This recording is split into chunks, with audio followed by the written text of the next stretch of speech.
Warning: the following podcast is utter nonsense and may cause agoraphobia, kleptomania, insomnia, and oppositional defiance disorder. We are required by law to provide you with this disclaimer for hazardous materials.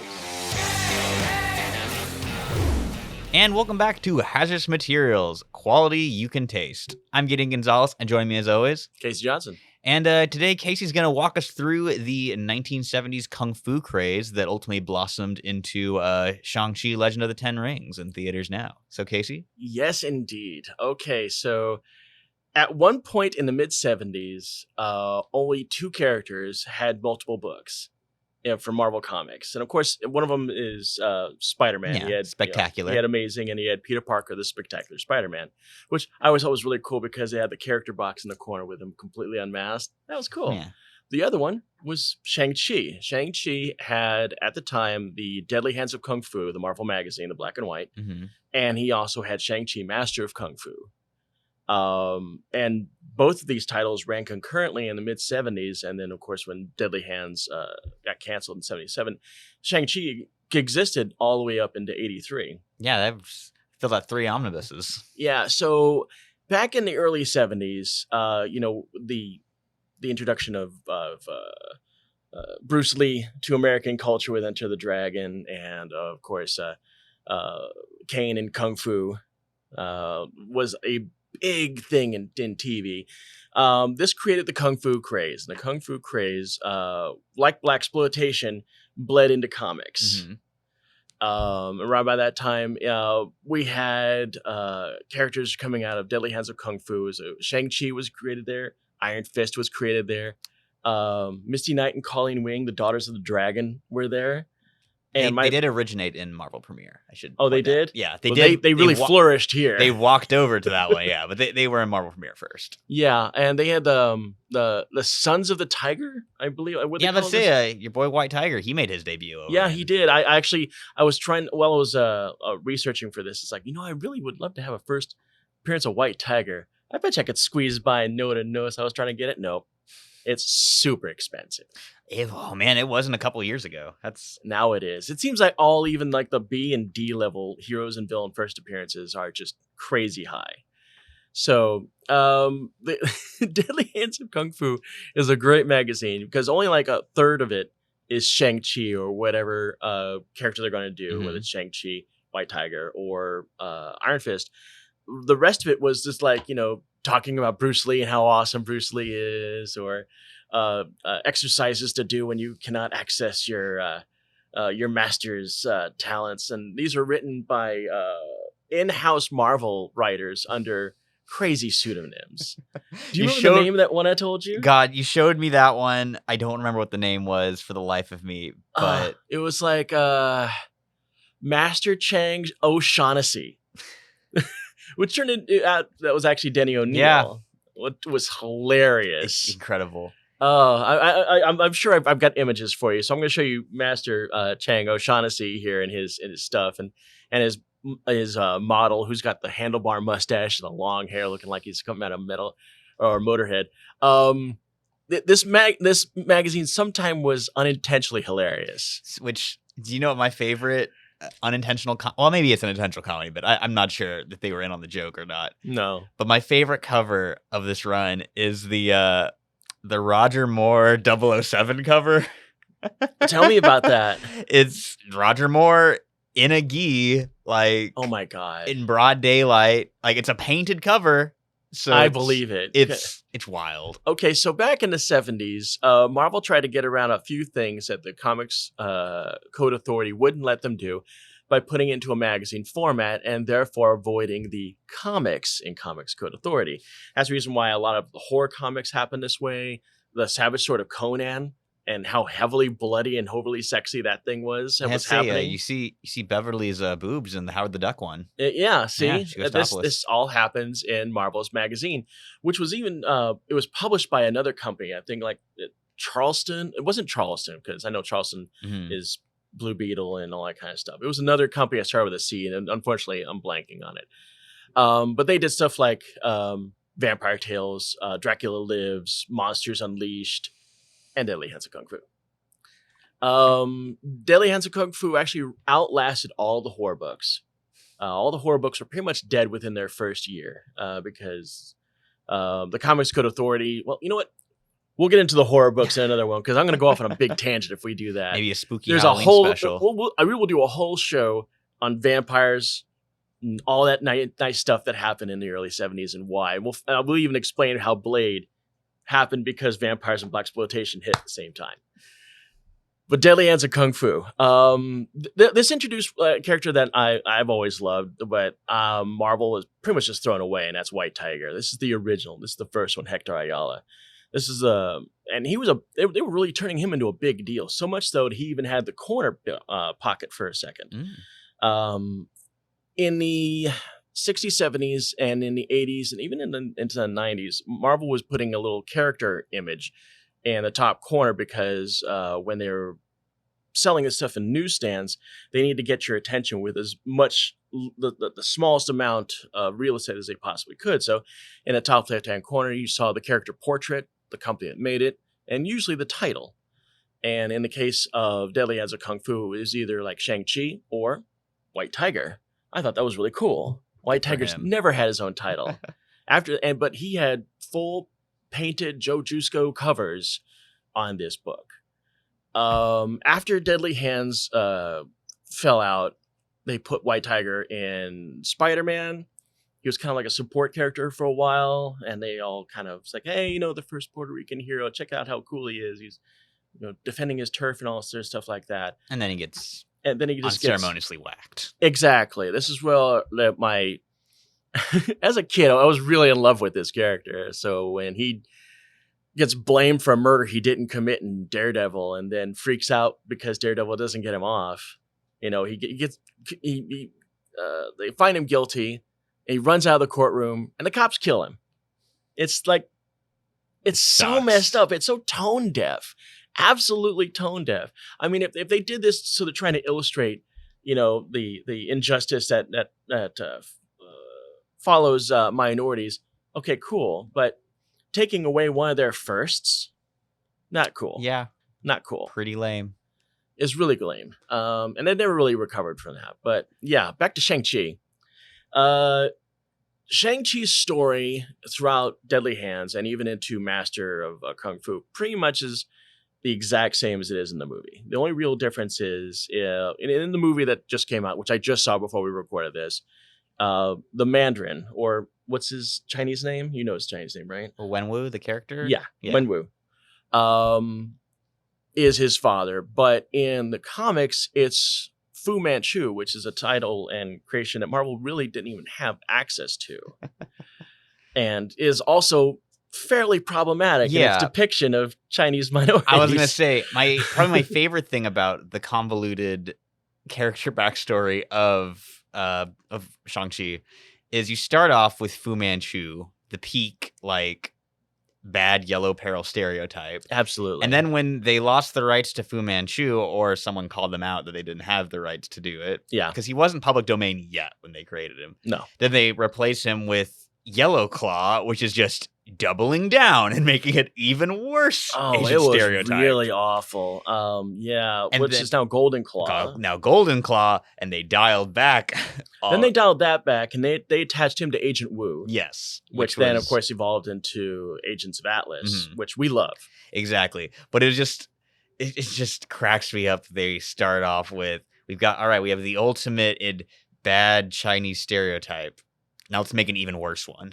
Yeah. That was their solution. Yeah, I was sometimes a little worried about that because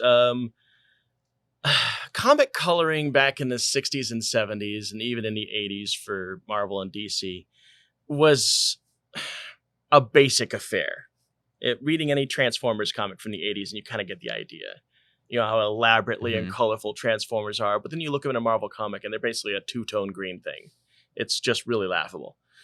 Same problem happened when you were doing anybody that was not white in a Marvel comic, and throughout the color comics, which are the Master of Shang-Chi, Master of Kung Fu, he had this deep orange to him. Yeah, it's not a great look. It wasn't a great look. Do you remember what the Mandarin looked like on the 90s Iron Man cartoon? No. He had a skin pallor that I can only describe as Mountain Dew-esque. That's He unfortunate. was, yeah. Oh yes, I do. He was green. Yeah. He was like a lime green. What were they trying to avoid with that? It's like they were like, we can't make him yellow, so we'll just make him green, which I feel like's even worse. Yeah. Like when you make It's him like, the well, we pallor can't- of a tennis ball, We can't make him white because let's just dehumanize him even further. let's make him an alien. Just ugh. So Shang-Chi's story throughout Deadly Hands and into Master of Kung Fu is pretty basic. There's nothing really spectacular about it. He does a lot of MI9 stuff. He does like British Secret Service stuff with the main character from the Fu Manchu detective novels. Huh. That's his partner throughout the entire thing. I wouldn't have known that. And then there was a double-sized extra issue where Shang-Chi he's finally killed off his father, Mhm. but I guess the warrior in him says that he must avenge his father. It's like, how can I avenge my father when I have killed my father? I must atone. So the last issue is a double-sized issue called Atonement, and it's just him basically coming to terms with all the crazy shit that he's done. And at the end, he becomes a fisherman, and that's what Marvel has shuffled him for probably a good another 15 years. And then he just starts popping up. Bounce around in other books, yeah. Yeah. Show up in Heroes for Hire. Yeah. Show up for the Heroes for Hire and most recently in Domino. Yeah, and that was, his appearances as Domino recently were great. I really liked that. But I really want to give a shout out to the recent Shang-Chi books that have been done by Gene Luen Yang, who's one of my favorite current writers. He did Superman Smashes the Klan, American Born Chinese, the Avatar The Last Airbender comics.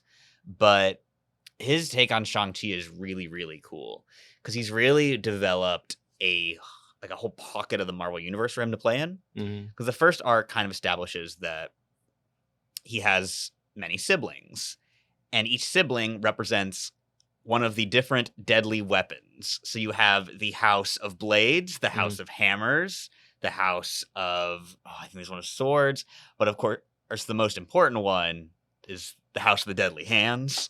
And that's I read about that. Shang-Chi represents. Yes. And the first arc of Yang's run is kind of his siblings coming and being like, hey, you need to be the one that takes control of this worldwide crime organization because Sister Hammer is nuts and is going to kill everyone. And so it's Shang-Chi having to basically trying to reshape his father's criminal enterprise in a force for good. Mm-hmm. And the current ongoing arc is Shang-Chi versus the Marvel Universe, where it is him bumping into all of these heroes while he is trying to realign his father's organization.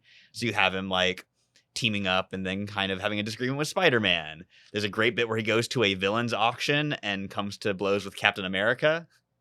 He runs into Wolverine when they both have their sights set on a mutant. Is that villain auction? Is that the same one that the Serpent Society and MODOK went to? Yes. Aha, I know that one.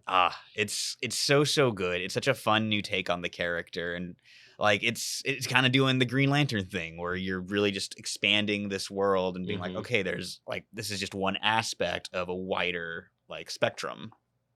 Yeah, it felt to me like when the back in the late 70s and early 80s, right about the time that the Kung Fu craze kind of fell off, which for America, it was pretty much started when Kung Fu the series started, and then when Kung Fu the series ended, that's pretty much where it just went. No one really cared anymore. And this is before we, as Americans, found out about Kung Fu movies. The Kung Fu craze happened, but then we weren't really focusing on the Chinese movies that created them until the late 70s. And it's baffling how this whole thing really comes together. But right around 83, Marvel realized, okay, well, we don't really want to do anything with this Shang-Chi guy. So we're not only going to end his book, but we're going to turn him into a fisherman and not do anything. Just put him on a bus. And then not worry about it for a decade. And we're just going to throw him into a Marvel universe around 1989. Just kind of remind you, hey, we know we still got this guy. We got to keep the copyright. Yeah, exactly. Which is the reason why Deadly Hands of Kung Fu came back as a one-shot. Yeah. Yeah. Every so often they gotta re-up it. Because, how cool is that?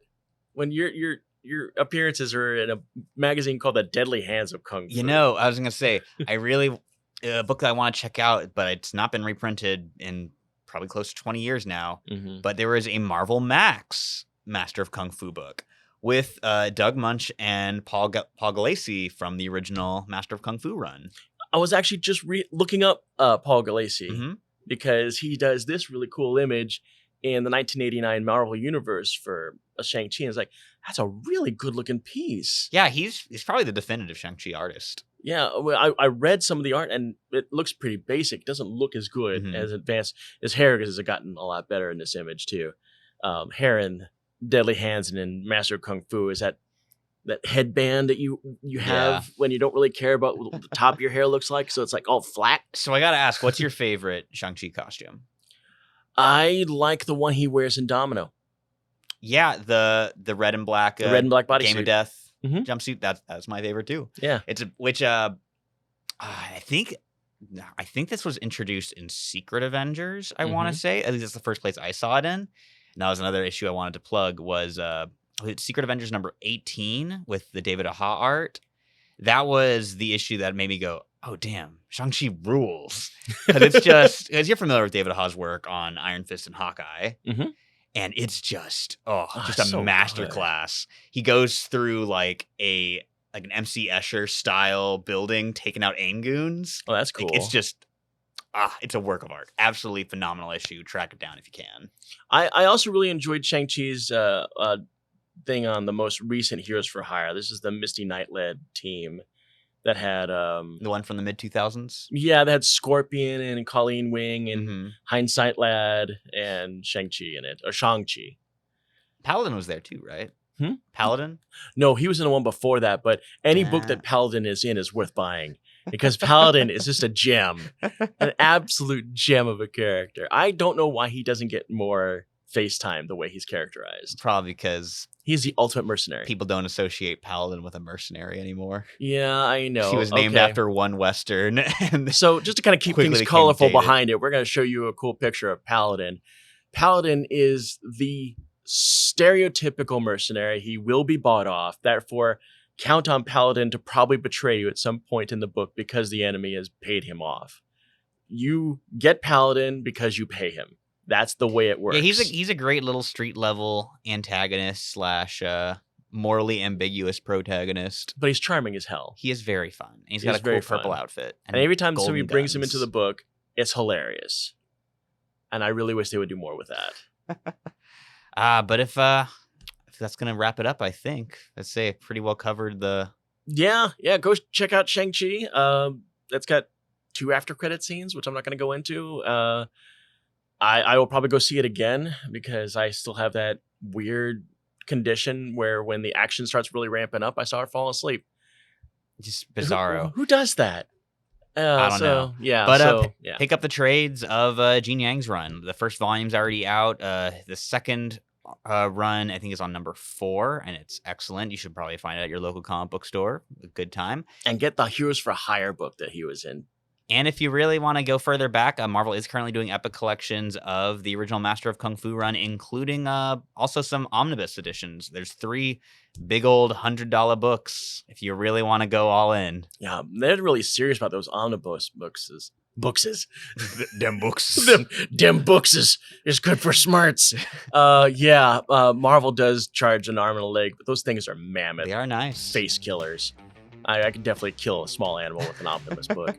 But yeah, that'll pretty much end it up here for Shang-Chi. Also check out Hector Ayala, the White Tiger, the first Puerto Rican superhero. He definitely needed more fans than he got before he died. Coming back in a Marvel Voices one shot. So I Yeah. feel like Casey complaining about it on this very show made it happen. Yeah, that's what it's all about. And with that, check out our socials. Like us, subscribe, hit the bell. I don't know what it does because I don't have a YouTube account, but I assume it does something pretty good. Yeah, like us, dislike us, make me cry. Yeah. Or make me cry. Give us a comment. What's your favorite Kung Fu book? Your favorite Kung Fu movie? Oh yeah. Speaking of, astounded to learn today that Tony Learns first American production is Shang-Chi. Watch What- Hard Boiled. That's amazing. Yeah, he's the undercover cop from Hard Boiled way back in the 80s, and this is just his now coming here movie. Get some I just Hong Kong totally cinema in baffled. your life. That's your homework for the week. Yeah, See I y'all just- next time. I don't even know what I'm talking about anymore. Let's just get out of here.